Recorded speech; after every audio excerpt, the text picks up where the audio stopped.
Bonjour à tous et bienvenue sur ma première vidéo commentée sur YouTube. Je sais que les quelques personnes qui regardent viennent principalement des États-Unis, d'Inde et du Royaume-Uni, et je tenais à vous remercier de passer ne serait-ce que quelques minutes sur les différentes simulations que je fais depuis plusieurs mois maintenant. Mais je vais rester sur ma langue maternelle, qui est le français, comme vous pouvez l'entendre, afin d'être le plus clair possible dans mes idées, et vous m'en excuserez. J'ai dans l'idée de faire ces vidéos un peu pronostiques, un peu débat, lorsque je ne pourrai pas faire les simulations de PLE. Après, est-ce que ce sera régulier? J'en sais rien, mais on verra bien, c'est un test. Voilà. Sans plus tarder, commençons ces pronostics du Royal Rumble 2025. Depuis plusieurs années maintenant, je pense que la WWE va commencer ce PLE, donc le Royal Rumble, par le Rumble féminin. On a déjà plusieurs noms qui ont été annoncés, tels que Charlotte Flair, Nia Jax, Bayley ou encore Bianca Belair, Naomi et Liv Morgan. Pour ma part, j'aime bien me laisser porter par la WWE et j'essaye de, le plus possible lorsqu'il y a la Road to WrestleMania, de ne pas regarder les réseaux sociaux afin d'être le plus surpris, le plus souvent surpris possible. Et pour moi, le Rumble, ou du moins ma vision d'un bon Royal Rumble, doit réussir à combiner plusieurs facteurs. Le premier facteur, c'est tout ce qui concerne les surprises et les retours. Et dans cette hypothèse, moi, je vois vraiment Jordynne Grace débarquer à la WWE, maintenant qu'elle n'a plus son titre de championne à TNA, et que la TNA s'est alliée officiellement avec la WWE il y a maintenant quelques jours. Et de plus, elle est déjà apparue au Royal Rumble. Donc, la compagnie lui fait confiance. Et moi, j'ai d'assez bons souvenirs quand elle était venue au Royal Rumble. Donc, je pense que là, ça va être une arrivée définitive.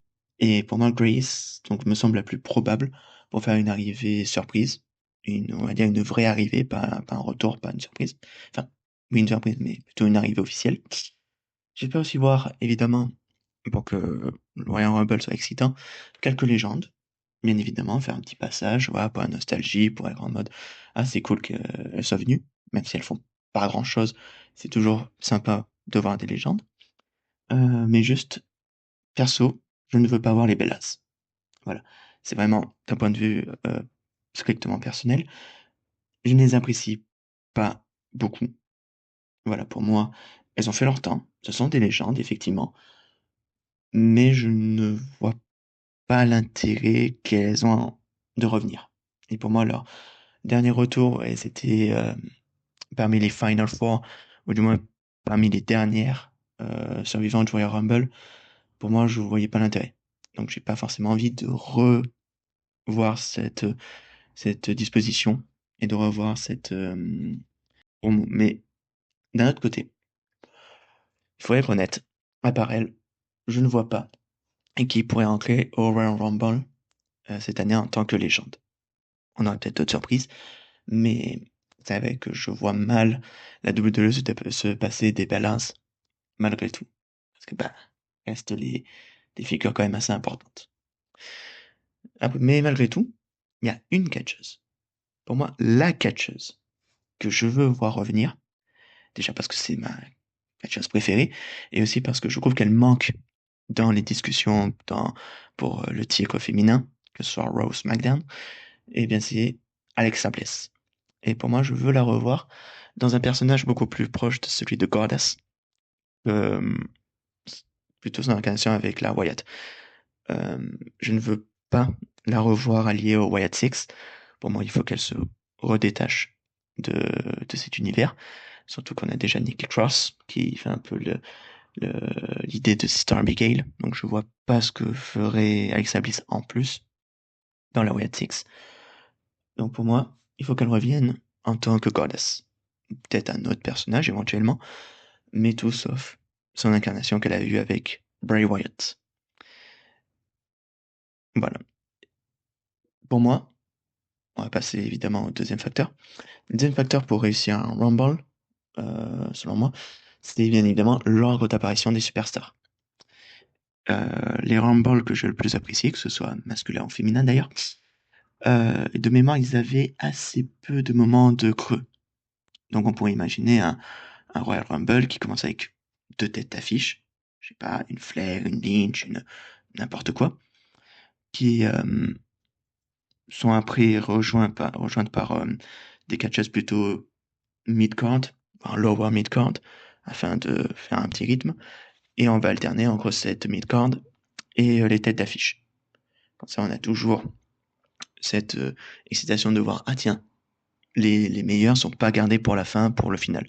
On a toujours cette tension de dire, ah bah tiens, est-ce qu'on n'aurait pas, je sais pas, Belair qui arrive en 10e position, en 13e position, et que ce rythme-là va permettre que ce suspense de se battre jusqu'au dernier moment pour gagner le Rumble.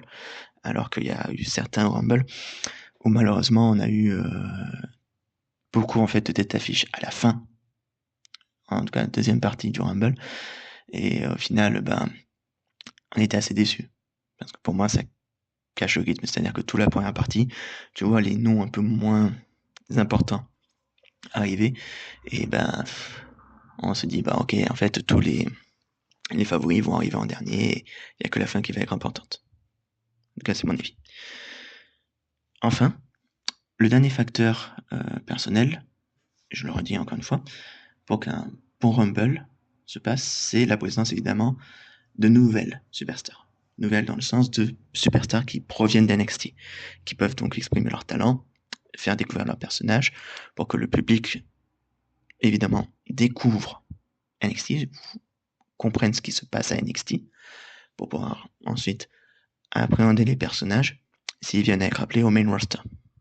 Et aussi pour que cette accession au main roster soit facilitée pour les superstars émergentes. Et pour moi, je vois quelques noms venir au Royal Rumble cette année. Évidemment, un des plus évidents, ça devrait être Roxanne Perez, puisqu'il semble y avoir quelques tensions avec Bayley. Donc pourquoi pas une rivalité soit NXT, soit au prochain pay-per-view, PLE. Je vois bien évidemment la championne Julia débarquer, qui est souvent une petite tradition de voir le champion NXT ou la championne NXT faire un petit passage au Rumble. Et en dernier, je vois bien Nikita Lyons. Bon, soit je dis Nikita Lyons parce que je sais que ça fait un long moment qu'elle est chez NXT. Et après, je ne suis pas beaucoup NXT. J'essaie de suivre les résultats des PLE. Mais je sais pas si Nikita Lyons est blessé. Donc voilà, on va bien voir, ce sera la surprise. Et donc je vois bien ces trois noms venir au Royal Rumble. Bon, maintenant que j'ai parlé de tout ça, on va faire place à mon pronostic. Donc au vu des différentes histoires que l'on voit, je trouve difficile de choisir une personne en particulier pour remporter le Royal Rumble cette année chez les femmes. Mais je pense déjà que ce sera une heel. Parce qu'en soi, on a deux championnes qui sont appréciées du public, avec Rhea Ripley et Tiffany Stratton. Même si Stratton a un personnage évidemment encore heel, mais beaucoup apprécié par les fans. Donc je pense qu'on pourrait avoir une sorte de face turn organique avec Tiffany Stratton. Mais aussi, je vois bien donc Nia Jax gagner. Même si elle a perdu à Saturday Night's Main Event, elle a toujours cette légitimité à être aspirante numéro 1 pour un titre. Notamment celui de Stratton, puisqu'il y a cette histoire de vengeance. Je laisse aussi une petite pièce, malgré tout, aussi, sur Charlotte Flair. Parce que on connaît Charlotte Flair. On sait que c'est un personnage qui ne peut pas revenir sans avoir un titre de championnat dans l'instant qui suit son retour. Donc, pour moi, si elle revient au Rumble, qu'elle a annoncé qu'elle revenait au Rumble, c'est pour le gagner. Donc, ce sont mes deux favorites, mais mon choix final, il se portera sur Nia Jax. Passons désormais au prochain match. Alors, en deuxième match de ce Royal Rumble 2025, je pense qu'ils vont mettre le championnat tag team entre DIY et les Motor City Machine Guns dans ce Throughout Free Falls match. Donc déjà rappelons un peu la rivalité, elle a commencé au moment où DIY a remporté les championnats face au MCMG, donc Motor City Machine Guns, après une riche de la part de Gargano, qui a été encouragé pendant des semaines par son partenaire, Tommaso Ciampa. Et au final, Gargano a succombé aux demandes de Ciampa et a profité d'une riche pour gagner les championnats au Motor City Machine Guns. Et s'en est suivi donc une rivalité entre ces deux équipes, où par la suite, on a eu encore deux nouvelles équipes qui ont tourné autour de ces championnats, qui se sont inclus dans cette rivalité, qui ne sont nuls autres que les Pretty Deadly et Los Garza. Et chacune voulant évidemment une opportunité de combat politique ou de DIY. Et après de nombreuses semaines, chaque équipe est intervenue pour perturber les matchs des uns et des autres. Les Motor City Machine Guns, ils ont battu tour à tour A-Town Down Under, Los Garza et Pretty Deadly pour devenir les aspirants au championnat de DIY. Donc j'aime beaucoup cette rivalité, car elle implique de nombreuses équipes qui sont talentueuses, avec ces histoires de promesses aussi qui ont été non tenues entre DIY et Pretty Deadly, puisque DIY a dit ouais, vous inquiétez pas les gars, vous aurez une chance pour les championnats. Et au final, ils n'ont pas tenu parole. Et les Pretty Deadly sont un peu les boucs émissaires de la rivalité. On leur a promis des choses et c'est jamais arrivé. Donc, ils ont forcément un peu les nerfs envers DIY qui ne tiennent pas leur parole. Et donc on a ça, et on a évidemment les MCMG, donc Motor City Machine Guns, qui se sentent volés par DIY. Et ces derniers aussi arrivent toujours à leur fin par des stratégies de plus en plus douteuses. Par les interventions, par les distractions, ils arrivent à gagner leur match et à conserver leur titre. Bref, je pense que ce match, il sera hyper qualitatif. Je pense même qu'il pourrait être le show stealer de la soirée. Je vois vraiment un très bon affrontement dans, dans cette rivalité, dans ce match. J'espère également qu'il n'y aura aucune intervention, mais ça j'en doute. Évidemment, au vu de l'histoire qui est racontée, ça va être compliqué. Mon pronostic, il sera donc pour les Motor City Machine Guns, qui, pour moi, vont faire une remontée. C'est-à-dire qu'ils vont perdre leur premier match, ils vont gagner les deux suivants. Voilà. Déjà parce que c'est un avis personnel, parce que je suis hyper fan des Motor City Machine Guns, que je suis depuis des années. Et je pense que voilà, ils vont le remporter. Après, si DIY le conserve, ça me dérange pas. Si derrière il y a, par exemple, un Fatal 4-Way ou même un nouvel affrontement entre les deux à WrestleMania, ça me dérange pas plus. Mais bon, pronostic final, pour moi, c'est Motor City Machine Guns qui repartent champions d'Indianapolis.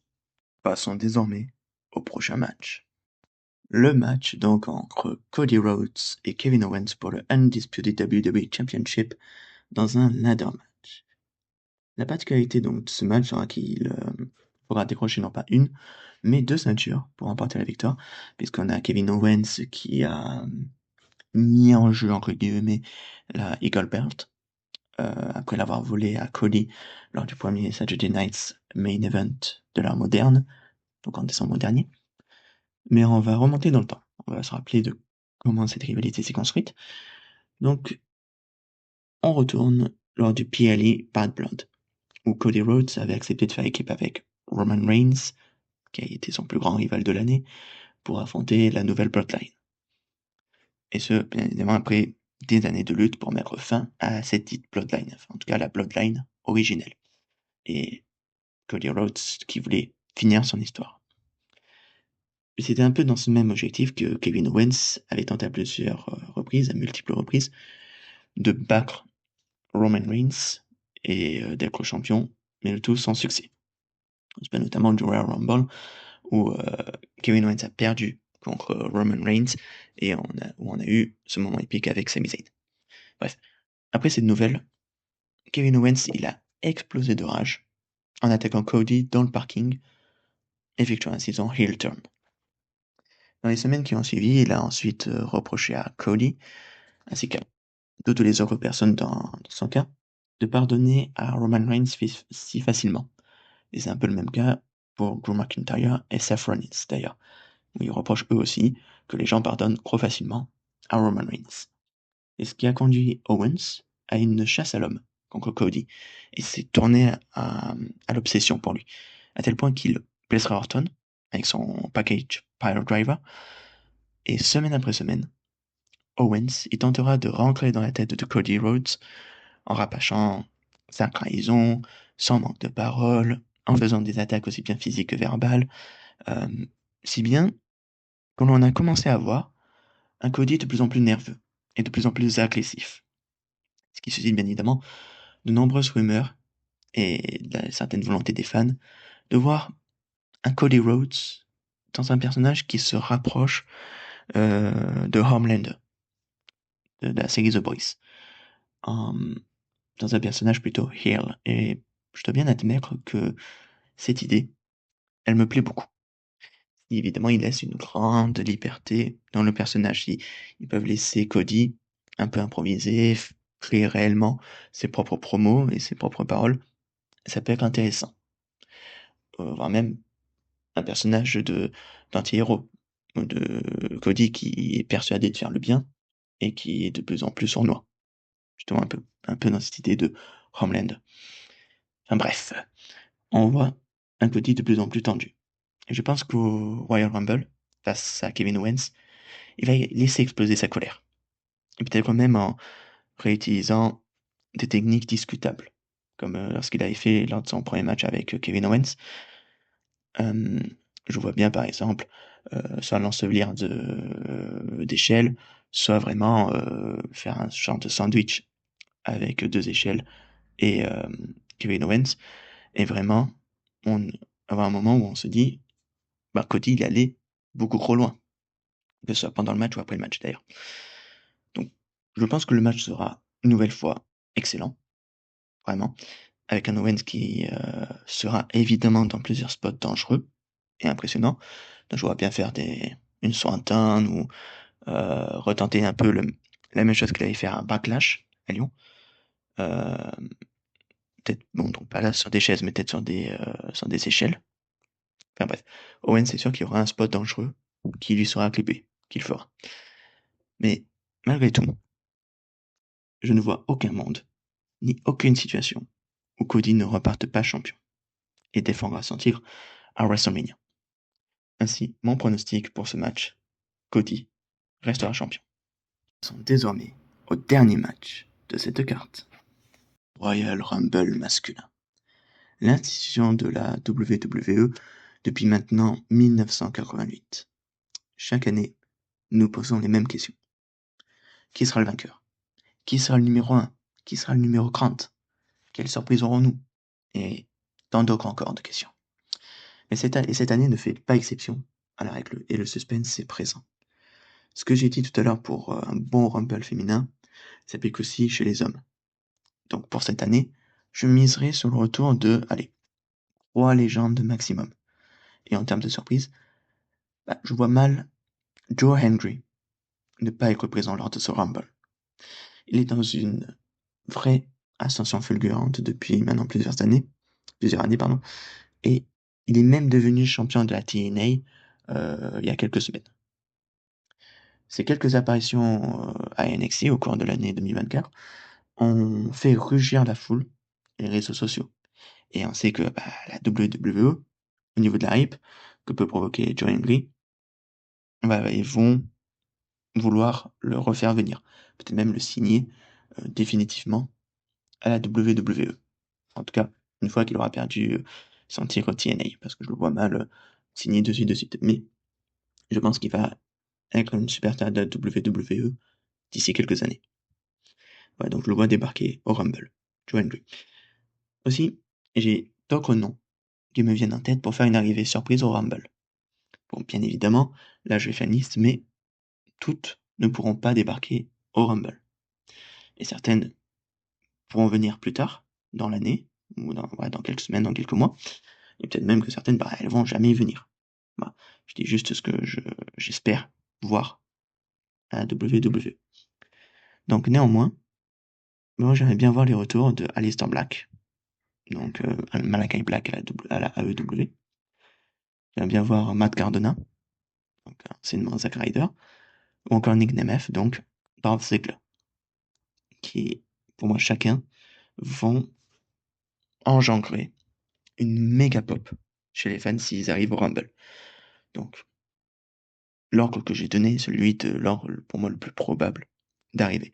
Donc, je vois Aleister Black revenir à la WWE, pour moi, ça fait quasiment aucun doute, au vu de sa situation avec AEW. Donc, je pense qu'il va revenir. Matt Cardona, maintenant qu'il y a ce partenariat avec TNA, et que il semblerait qu'il soit en meilleurs termes avec la compagnie que Chelsea Green, donc sa femme, euh, soit elle aussi à la WWE et qu'elle soit bien considérée, ben ça peut encourager Matt Cardona à revenir.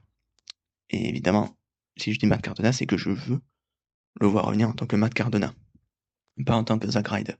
Pour moi, s'il doit revenir à la WWE, c'est avec Matt Cardona, le personnage de Matt Cardona. Nous verrons bien. Cependant, maintenant, en ce qui concerne les calls de NXT vers le Rumble, ben, je ne serais pas surpris de voir des personnes telles que Ethan Page, Oba Femi ou encore Trick Williams qui peuvent participer au Rumble. Donc comme je l'ai dit, c'est peut-être pas tous, mais au moins un de ces noms-là. Le plus probable serait peut-être Oba Femi en tant que champion ou Trick Williams. En tout cas, Trick Williams, je le vois bien débarquer et peut-être essayer de raconter l'histoire qu'il y a eu avec Carmelo Hayes. On va bien voir. J'aime aussi beaucoup Tony D'Angelo, donc le champion nord-américain désormais. Mais voilà, c'est plus une volonté personnelle que réellement une hypothèse viable. C'est vraiment parce que j'aime beaucoup le personnage de Tony D'Angelo, j'aime beaucoup sa musique. Donc j'aimerais bien le voir débarquer et en découvrir davantage de Tony D'Angelo. Mais je pense pas qu'il va venir. Le plus probable pour moi serait bien évidemment donc Obafemi ou Williams. Bon. Passons désormais au pronostic final de cette vidéo et de ce Royal Rumble masculin. Et je suis partagé. Je suis vraiment partagé. Donc, je vais donc vous donner mes trois pronostics, qui me semblent les plus probables pour gagner le Rumble cette année. Donc d'abord, on va faire du moins probable au plus probable. Donc le premier, pour moi, le moins probable dans mes favoris, c'est Drew McIntyre. Donc parmi la liste de personnes qui s'est déclarées participant au Royal Rumble, McIntyre, malgré un momentum en baisse, pour moi reste une menace sérieuse et je pense qu'il va faire une bonne prestation au Rumble. Je pense même qu'il pourrait être la personne avec le plus d'éliminations ou la personne qui sera restée le plus longtemps cette année. Après, il n'est pas mon favori ultime, car il a déjà un programme qui semble lui être destiné avec Punk et Rollins, et qui ne couvrira, je pense, de réelle finalité, à mon sens en tout cas, qu'à WrestleMania. Et c'est pourquoi je vois bien le coup qu'au Rumble, on se retrouve avec Punk, Rollins et McIntyre sur le ring. Et on a, pour moi, deux hypothèses qui pourraient se passer. Donc, McIntyre, ça se fait éliminer par les deux autres, donc par Punk et Rollins. Et ensuite, lui les élimine, alors que les arbitres sont, ils sont discrets par quelque chose. Et où ils provoquent leur élimination. Et on aura une bagarre en dehors du ring. Soit, il élimine lui les deux. Et un peu de la même manière qu'il a fait à WrestleMania 40 l'année dernière, il va se pavaner. Et ce sera un autre catcher qui va l'éliminer. Et à côté, on aura Punk et Rollins qui vont se moquer de lui. Et là encore, une nouvelle bagarre en dehors du ring. Et ce qui va donc lancer la rivalité finale pour un triple menace à WrestleMania. En tout cas, c'est mon avis. On verra bien. Pour mon deuxième favori, j'ai choisi l'OTC, donc The Original Tribal Chief, Roman Reigns. Alors, Le choix de Reigns, pour moi, il s'explique par le fait qu'actuellement, il a plus de programme.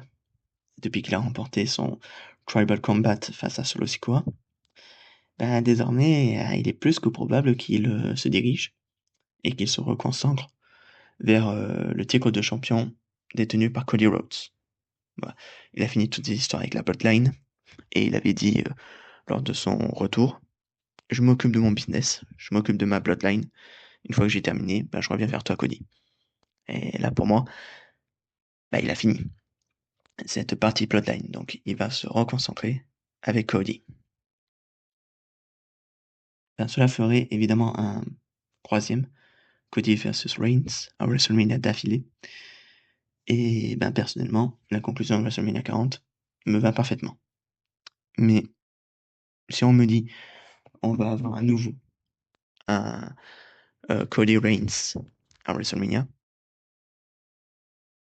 moi ça me dérange pas. Alors là, les deux restent parmi les plus grosses superstars de la WWE actuellement. Et ils vont donc attirer de très nombreuses personnes. Et la WWE, ça reste une entreprise. Avant tout. Donc s'il y a de l'argent à se faire pour une nouvelle rencontre Reigns-Cody, ils le feront. Si ça rapporte d'argent.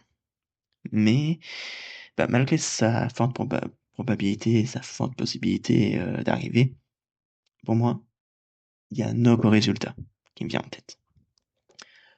Et donc, le catcheur qui me semble le favori cette année, c'est John Cena. Alors ouais, mon choix peut surprendre, car c'est gros évident, jamais ils feront gagner Cena. Mais laissez-moi m'expliquer. Je pense justement que Cena va gagner pour toutes ces raisons-là. Parce que c'est évident et parce que ils vont jamais oser le faire. Parce que tout d'abord, il s'agit de sa tournée d'adieu. Et donc l'occasion de faire rentrer encore plus John Cena dans la légende, dans l'histoire du catch et dans l'histoire de la WWE, c'est immanquable. Il serait donc avec cette hypothétique victoire, avec cette possible victoire, le seul avec Stone Cold Steve Austin, avec 3 victoires au Rumble. Et avec ça, avec cette lancée, il serait en forte position pour détrôner une bonne fois pour toutes Ric Flair au nombre de championnats majeurs remportés. Et évidemment, s'il gagne à WrestleMania, cela créerait un moment unique et historique sur la plus grande scène de toutes. À WrestleMania, avec en prime, un Cena qui quitterait définitivement les rings après cette victoire. Donc, évidemment, soit le soir même, mais je ne pense pas, soit le lendemain à Raw, qui a fait, voilà, j'ai tout fait, j'ai tout gagné, j'ai tout réussi dans ma carrière à WWE, et je rends mon titre. Et je pars à ma retraite. Ça pourrait être un moment d'émotion tout à fait envisageable. Je comprends que certaines personnes, et que certains et certaines, pensent que c'est forcé, que ça volerait le spot à quelqu'un de plus méritant, quelqu'un qui est présent, à quelqu'un de plus jeune.